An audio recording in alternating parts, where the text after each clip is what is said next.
Hello friends, welcome to my channel study with Shruti. इस video में हम डिस्कस करेंगे सेलेनियम। सेलेनियम क्या होता है? ये इसेंशियल न्यूट्रिएंट होता है ह्यूमंस के लिए।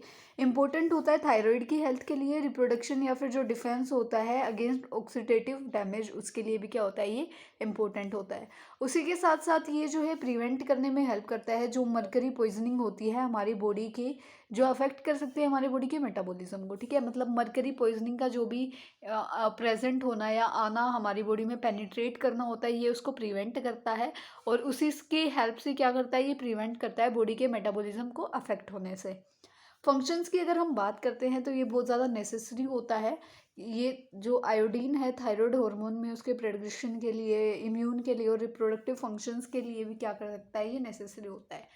मतलब देखो, जो थायराइड हार्मोन होता है ना, ठीक है, उसमें जो आयोडीन बनता है, उसमें जो आयोडीन का यूज़ होना होता है, उसको यूज़ करने में ये जो है हेल्प करता है, उसके लिए जो है ये नेसेसरी होता है। और जो इम्यून सिस्टम होता है, यानी कि जो इम्यून फंक्शंस होते हैं और जो रिप्रोडक्टिव फंक्शंस होते हैं, उनमें भी क्या है, ये नेसेसरी होता है उनके लिए भी, ठीक है। उसके बाद जो सप्लीमेंट्स होते हैं वो यूज़फुल होते हैं ट्रीटमेंट में। जो कंजेस्टिव हार्ट डिजीज़ की जो प्रॉब्लम्स होती हैं, उनके ट्रीटमेंट में जो है ये हेल्पफुल होते हैं।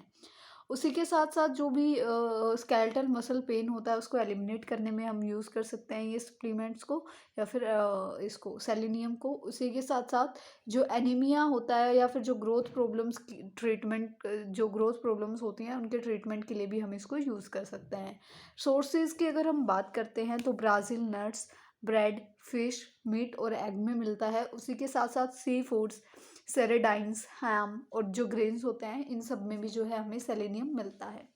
आरडीए की बात करते हैं तो जो एवरेज वैल्यू है वो होती है 55 mcg। अडल्ट में अगर हम देखें, अगर मतलब इंडिविजुअलिटी देखें, तो अडल्ट में अगर हम देखें तो 50 to 200 mg पर डे लेना चाहिए। चिल्ड्रंस जो 6 या उससे मोर के हैं तो उनको लेना चाहिए 50 to 200 mg, मतलब सेम जो है उनको लेना चाहिए। अगर चिल्ड्रन 4 to 6 के हैं तो उनको लेना चाहिए 30 to 120 mg per day. Children अगर 1 to 3 ईयर्स के हैं तो उनको लेना चाहिए 20 to 80 mg per day. Infants की अगर हम बात करें 0.5 to अगर 1 के हैं तो उनको लेना चाहिए 20 to 60 mg पर डे। और इन्फेंट्स जो 0 to 0.5 के हैं उनको लेना चाहिए 10 to 40 mg per day. Metabolism की अगर मैं बात करूं तो जो एब्जॉर्प्शन होता है वो ड्यूडेनम और सीकम से होता है। उसी के साथ साथ एक्सक्रीशन जो है वो यूरिन और फीसिस के थ्रू होता है।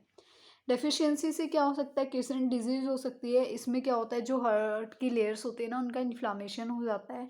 उसी के साथ साथ जो किशन बैक डिजीज़ भी जो है देखने को मिल सकती है। टॉक्सिसिटी की अगर मैं बात करूं तो इसकी वजह से क्या होता है कि जो हेयर है और जो नेल है उनका लॉस होना शुरू हो जाता है। न्यूरोपैथी हो सकती है और लीवर फेलियर भी जो है देखने को मिल सकता है।